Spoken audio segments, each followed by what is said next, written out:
ADRE ৰিজাল্টত আপুনি qualify হোৱা নাই। ৰিজাল্ট চাই মনত দুখ লাগি গ'ল। আপুনি হয়তো এতিয়া জীৱনক লৈ বহুত বেছি চিন্তা কৰি আছে।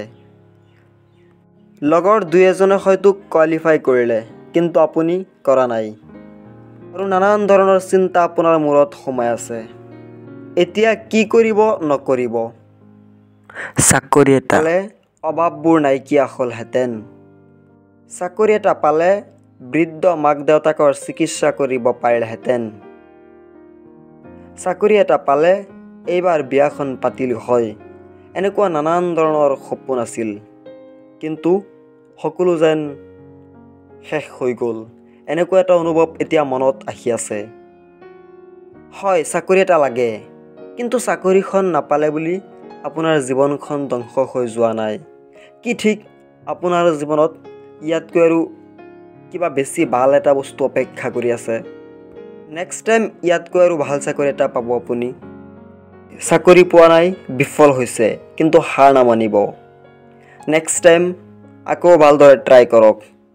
ইয়াতকৈ ভাল কিবা আশা কৰক। জীৱনত ভাল কিবা পাবলৈ হ'লে আপুনি চেষ্টা, কষ্ট আৰু কঠোৰ পৰিশ্ৰম কৰিব লাগিব। কেতিয়াবা কঠোৰ পৰিশ্ৰম কৰাৰ পিছতো আপুনি ভাল কিবা এটা নাপায়। সেই সময়খিনিত আপুনি মানসিকভাৱে ভাঙি নপৰিব। আপুনি এদিন নহয় এদিন নিশ্চয় সফল হ'ব। এবাৰ নোৱাৰিলে আকৌ এবাৰ চেষ্টা কৰক, আকৌ এবাৰ চেষ্টা কৰক। তেতিয়ালৈকে চেষ্টা কৰিব যেতিয়ালৈকে আপুনি সফল হোৱা নাই। আনে যদি পাৰিছে আপুনিও পাৰিব। বহুতে হয়তো আপোনাক বহুত কথাই শুনাব, বহুত কথাই ক'ব, অলগদ্ধ বুলি ক'ব। চাকৰি এটা নাপালি, তোৰ লগৰটোৱে পালে, তই কি কৰিলি, কেনেকুৱা লিখা পঢ়া কৰিলি, এনেকুৱা বহুত কিবা কিবি ক'ব আপোনাক। আপুনি সেইবোৰ আওকাণ কৰক। আপুনি নিজৰ কৰ্ম কৰি যাওক। এদিন নিশ্চয় ভাল ফল পাব। আজি হয়তো আপুনি এডিআৰইত ভাল ৰিজাল্ট কৰিব পৰা নাই। ইচ্ছা কৰিলে আপুনি এদিন APSC বা UPSCও কমপ্লিট কৰিব পাৰিব।